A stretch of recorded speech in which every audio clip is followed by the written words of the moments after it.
So today's lesson is going to be about 6 absolute monarchs that existed in Europe and Eurasia from the 1500s through the 1600s. And so we're going to start with Henry VIII. And Henry VIII was an interesting guy. He ruled England for 33 years from 1509 to 1542. And he was known for breaking from the Catholic Church to set up the National Church of England. And he made himself supreme head.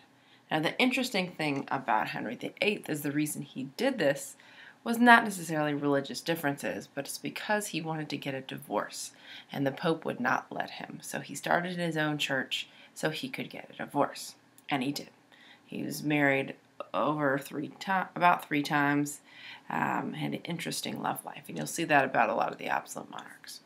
Next, you can see that he helped develop European peace. So he helped European countries get along, but with all of his work, he did not manage his money well, and he left his country in debt.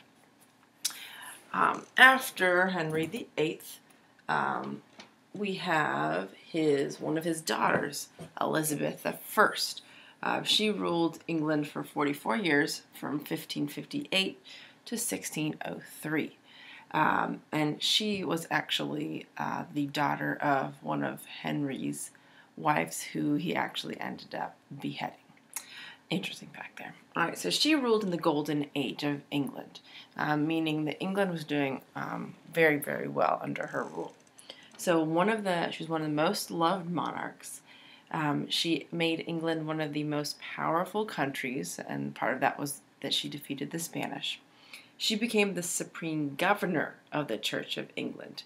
So whereas her dad was the supreme head, she named herself the supreme governor of the Church of England. So she was a monarch, but also the head of the church. And she did not want citizens persecuted for their beliefs. So though she was head of the one type of church, she accepted different types of beliefs.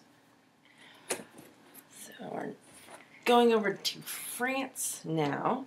Our next absolute monarch is Louis XIV, and he ruled France for 72 years, from 1638 to 1718.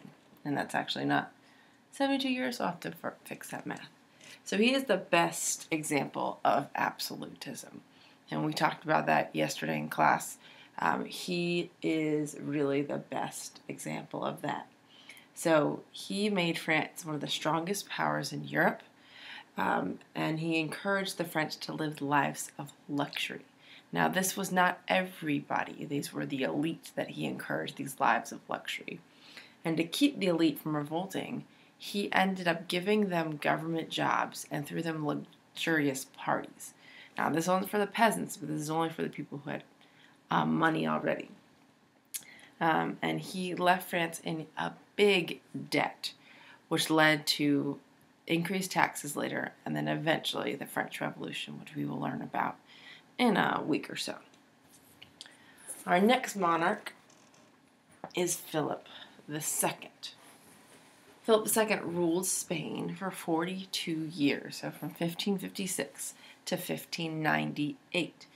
And he led Spain to become one of the richest nations on earth. But he ended up leaving the country bankrupt. So he had some success, but in the end didn't do so well. He was in charge of the Spanish Inquisition, which is another religious turn on government.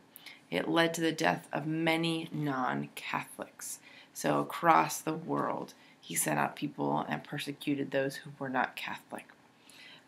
So he was Catholic and used this divine right to get away with this harsh command. So things like the Spanish Inquisition, he got away with because he said that he was in this position because God wanted him there, and God was telling him what to do. So he taxed his citizens heavily and didn't let nobles into government. So unlike Louis, he did not let the nobles into government. All right, our next monarch, we're going over a little further to the east in Russia, is Peter the Great. So Peter the Great ruled Russia for 43 years, from 1682 to to 1725. He wanted to westernize and modernize Russia. So that means he wanted to make Russia more like the rest of Europe and make it come more into that time period. Whereas Russia might have been more agricultural at the time, he wanted to be more industrial, more city-like. So here's some things he did. He sent Russians to Europe for school. So getting schooling of Europeans, they could bring that back to Russia and encourage those type of ideas in Russia. He imported skilled laborers, military, and administration into Russia from other countries so that they could hopefully incorporate those ideas again into Russian government. And he changed the calendar and the number system to be more like the rest of Europe. And he also did a couple of things to raise money. He taxed very heavily, and one interesting tax he has is he taxed beards. People in Europe were very clean-shaven, so he wanted the Russians to be more clean-shaven, so he taxed people that had beards. Now the thing is, he encouraged people to smoke because that's what a lot of Europeans did, but he taxed tobacco.